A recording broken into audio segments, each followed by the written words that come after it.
반갑습니다, 여러분. 여러분은 살면서 진짜 부자를 마주친 적이 있나요?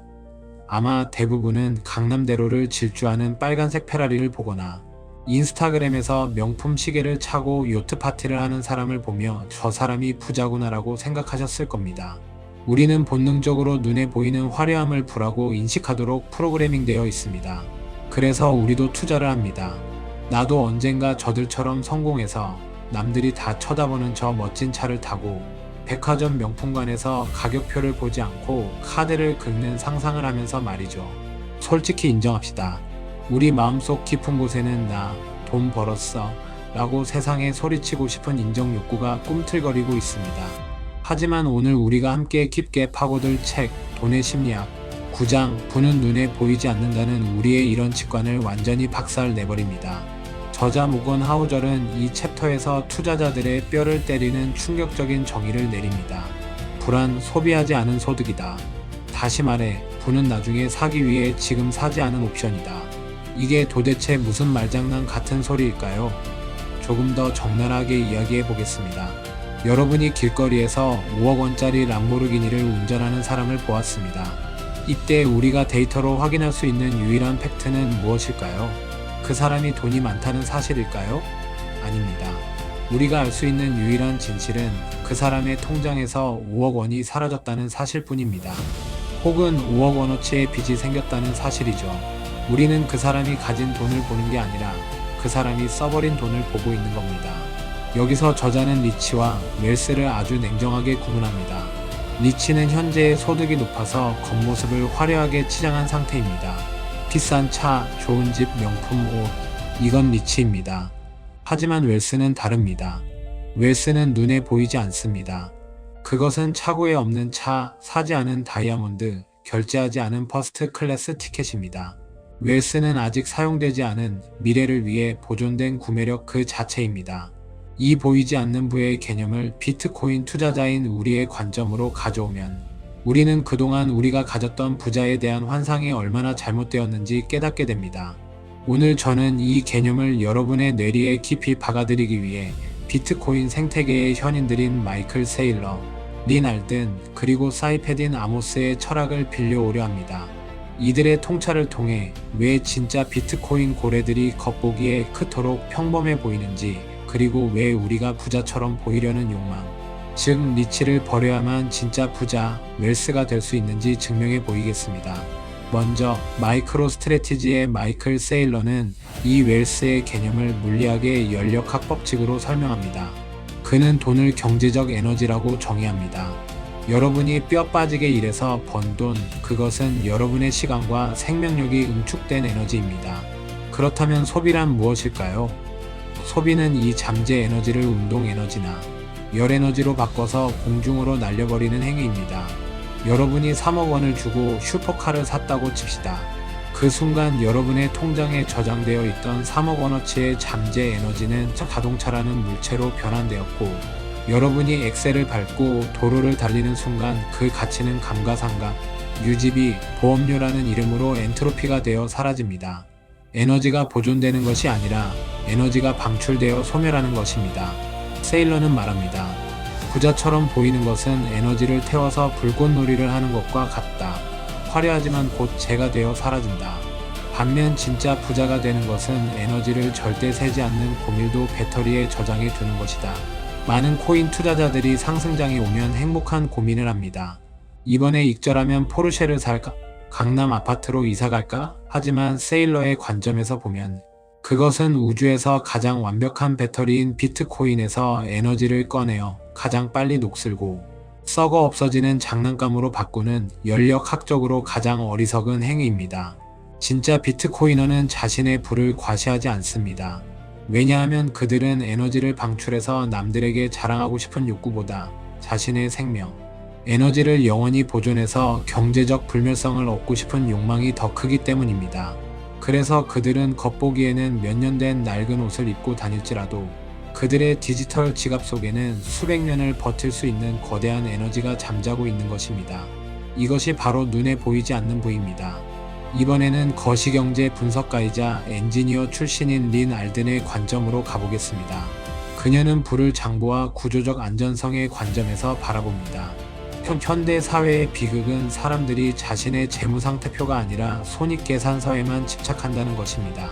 쉽게 말해 사람들은 연봉이 얼마인지 이번 달에 카드로 얼마를 긁을 수 있는지를 자신의 부라고 착각합니다. 이게 바로 리치의 함정입니다. 리날드는 진짜 부는 현금 흐름이 아니라 순자산의 크기와 그 자산의 견고함에서 나온다고 말합니다.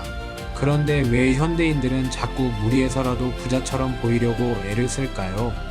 왜 카푸어를 자처하고 월급을 다 털어 명품 가방을 살까요? 리날드는 그 원인을 개인의 허영심이 아닌 망가진 화폐 시스템의 결함에서 찾습니다. 우리가 쓰는 법정 화폐, 즉 달러나 원화는 가만히 두면 썩어버리는 돈입니다. 인플레이션이라는 벌레가 매년 5%, 10%씩 내 돈을 갉아먹습니다. 그러니 사람들의 무의식 속에 이런 생각이 자리 잡습니다. 돈이 썩어서 사라지기 전에 빨리 써버리자. 남들에게 자랑할 수 있는 물건으로라도 바꾸는 게 남는 장사다. 즉, 현대 사회의 과시적 소비 문화는 생존 본능의 왜곡된 형태라는 것입니다. 하지만 비트코인은 다릅니다. 비트코인은 인류 역사상 최초로 유지 비용이 0원이고 그 누구도 가치를 희석시킬 수 없는 자산입니다. 리날드는 비트코인을 두고 부를 저장하는 가장 효율적인 공학적 솔루션이라고 평가합니다. 그리고 여기서 중요한 포인트가 나옵니다. 바로 스텔스 기능입니다. 여러분이 100억 원어치의 금괴를 가지고 있다고 칩시다. 그걸 어디에 숨길까요? 집에 두면 강도가 될까 무섭고 은행에 두면 정부가 압수할까 무섭습니다. 게다가 100억 원어치의 부동산이나 슈퍼카는 등기부등본에 내 이름이 딱 박혀서 전 세계가 내가 부자인 걸 알게 됩니다. 이것은 눈에 보이는 부이자 동시에 취약한 부입니다. 하지만 비트코인은 어떤가요? 여러분이 100억 원, 아니 1조 원을 가지고 있어도 머릿속 12개 단어만 기억하면 국경을 넘을 수 있습니다. 아무도 여러분이 부자인지 알 수 없습니다. 여러분이 허름한 청바지를 입고 공항 검색대를 통과할 때 검색 요원은 여러분이 거대한 고래라는 사실을 꿈에도 모를 겁니다. 이것이야말로 구장에서 말하는 보이지 않는 부의 결정체입니다. 비트코인은 투명한 유리 상자가 아니라 누구도 꿰뚫어 볼 수 없는 티타늄 금고입니다. 그래서 진짜 비트코인 부자들은 굳이 밖으로 드러내지 않습니다. 그들은 이미 내면의 장부가 꽉 차 있고 그 누구의 간섭도 받지 않는 완전한 주권을 가졌기 때문에 타인의 인정 따위는 필요 없는 경지에 도달한 것입니다. 마지막으로 사이페딘 아모스의 이야기로 넘어가 볼까요? 그는 문명과 시간, 선호의 개념을 통해 이 보이지 않는 부의 중요성을 역설합니다. 아모스는 문명이 발전하는 유일한 원동력은 자본 축적이라고 말합니다. 원시인이 오늘 잡은 물고기를 배고프다고 다 먹어치우면, 즉 소비하면 내일도 맨손으로 물고기를 잡아야 합니다. 평생 가난한 원시인으로 사는 거죠. 하지만 오늘 배고픔을 참고 물고기를 반만 먹고 나머지를 저장해 두면, 다시 말해 저축하면 내일은 물고기를 잡는 대신 그 시간에 그물을 만들 수 있습니다. 그 다음 날은 배를 만들 수 있겠죠. 이것이 자본입니다. 소비하지 않고 참아낸 그 인내심이 문명을 만드는 겁니다. 그런데 현대 소비주의 사회는 우리에게 정반대를 강요합니다. TV를 켜면 지금 당장 이 차를 사야 성공한 남자라고 세뇌하고, 인스타그램은 주말에 오마카세를 먹지 않는 너는 뒤처진 패배자라고 속삭입니다. 이것은 우리의 시간 선호를 강제로 높여서 미래의 자본을 갉아먹게 만드는 악마의 유혹입니다. 보여주기식 삶을 살다가 파산하는 수많은 사람들을 보십시오. 그들은 부자가 되려고 한 게 아니라 부자처럼 보이기 위해 자신의 미래를 팔아먹은 겁니다. 사이페딘 아모스는 비트코이너가 된다는 것은 이러한 소비, 지상주의의 매트릭스에서 탈출하여 다시 고귀한 자본가의 삶으로 돌아가는 것이라고 말합니다. 비트코인을 모으는 사람은 굳이 로고가 크게 박힌 명품 옷을 입지 않아도 당당합니다. 왜냐하면 나는 지금 썩어 없어질 천조각을 사는 대신 내 자식과 손자에게 물려줄 수 있는 영원한 미래의 시간을 사고 있다는 확신이 있기 때문입니다. 눈에 보이는 물건보다 눈에 보이지 않는 2100만 분의 1의 지분이 훨씬 더 고귀하고 강력하다는 것을 깨달았기 때문입니다. 책돈의 심리학의 저자 모건 하우절은 우리에게 아주 씁쓸하지만 현실적인 조언을 합니다. 세상은 눈에 보이는 것들로 가득 차 있어서 눈에 보이지 않는 부의 중요성을 잊기 쉽다. 우리는 100억 자산가가 검소한 국산 차를 타고 지나가면 그를 보고 와, 저 사람은 내실이 꽉 찬 검소한 부자구나라고 생각하지 않습니다. 그냥 저 사람은 평범한 서민이구나라고 생각하고 지나칩니다. 반면 빚을 잔뜩 내서 외제차를 산 사람을 보면 와, 저 사람 부자인가봐, 부럽다라고 생각하죠. 우리의 뇌가 시각적인 자극에 약하기 때문입니다. 그래서 부자가 되는 길, 특히 비트코인으로 부를 쌓아가는 길은 외롭습니다. 아무도 알아주지 않거든요. 여러분이 비트코인을 열심히 모아서 10개를 가졌다고 칩시다. 엄청난 자산입니다. 하지만 여러분이 겉으로 티를 내지 않는다면 오랜만에 만난 동창들은 여러분을 그저 아직도 코인 붙들고 있는 짠돌이 정도로 무시할 수도 있습니다. 그 무시와 소외감을 견디는 것이 투자의 과정입니다. 하지만 명심하십시오. 남들의 시선이 여러분의 노후를 책임져 주지 않습니다. 동창회에서의 으스댐이 하락장에서 여러분의 멘탈을 지켜주지 않습니다. 인스타그램의 좋아요 개수가 여러분의 병원비를 내주지 않습니다. 비트코인 커뮤니티에는 돈 유어 웰스, 즉 너의 부를 자랑하지 말라는 격언이 있습니다.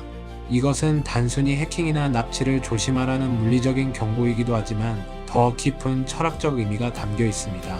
진짜 힘은 드러내지 않을 때 더 강력하다는 뜻입니다. 마이클 세일러가 자신의 개인 비트코인 지갑 주소를 공개하고 다니나요? 사토시 나카모토가 자신이 세계 최고의 부자라고 방송에 나오나요? 아닙니다. 그들은 철저히 보이지 않는 곳에 존재합니다. 비트코인은 그 자체로 보이지 않는 힘입니다.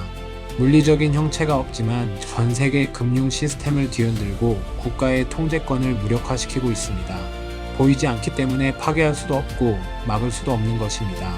돈의 심리학 구장은 우리에게 아주 본질적인 질문을 던집니다.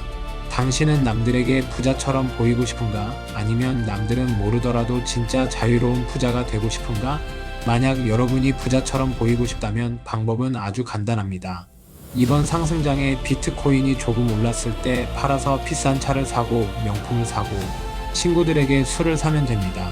사람들은 당신을 부러워할 것이고 당신은 잠시나마 우월감을 느낄 것입니다.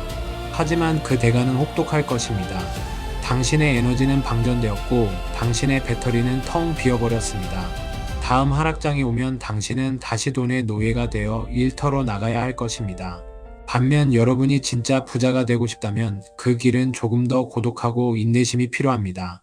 겉모습을 치장하는데 쓸 돈을 아껴서 비트코인을 사야 합니다. 남들이 욜로를 외치며 현재를 즐길 때 여러분은 묵묵히 사토시를 모아야 합니다. 아무도 여러분이 부자인 줄 모를 것입니다. 어쩌면 조금 궁상맞다고 손가락질할 수도 있습니다. 하지만 여러분은 알고 있습니다. 내 주머니 속에, 내 머릿속 12개 단어 속에 언제든 내가 원할 때 나를 자유롭게 만들어줄 수 있는 강력한 무기가 들어있다는 사실을 말입니다. 그것은 남에게 보여주기 위한 트로피가 아니라 내 삶을 지키기 위한 방패입니다. 마이클 세일러는 말했습니다. 비트코인은 사이버 공간의 은행이다. 여러분은 여러분만의 은행을 가진 은행장입니다. 은행장이 굳이 남들에게 내 은행에 돈 많다고 자랑할 필요가 있을까요? 은행의 금고가 꽉 차 있다는 사실 하나만으로도 충분히 든든하고 여유롭고 너그러울 수 있습니다. 저는 여러분이 보여주기식 부자가 아니라 내면이 꽉 찬 진짜 부자가 되시길 바랍니다. 남들에게 보이는 소비를 줄이고 남들이 보지 못하는 자산을 늘리십시오. 그것이 비트코인이라는 혁명적인 도구가 우리에게 준 기회이자 축복입니다. 화려한 껍데기는 벗어던지고 보이지 않는 본질을 꽉 붙잡으십시오. 다음 10장에서는 저축, 세이브머니에 대해 이야기해 보겠습니다. 너무 뻔한 주제 같나요? 하지만 모건하우절은 저축을 단순히 돈을 모으는 행위가 아니라 예측 불가능한 세상에서 생존하기 위한 유일한 해독제라고 말합니다. 비트코인 투자자에게 저축은 어떤 의미여야 하는지, 왜 저축이 곧 독립선언문인지 다음 시간에 더 깊이 파고들겠습니다. 오늘도 남들의 시선보다 나 자신의 내일을 위해 보이지 않는 불을 차곡차곡 쌓아가는 현명하고 단단한 하루 보내시길 바랍니다.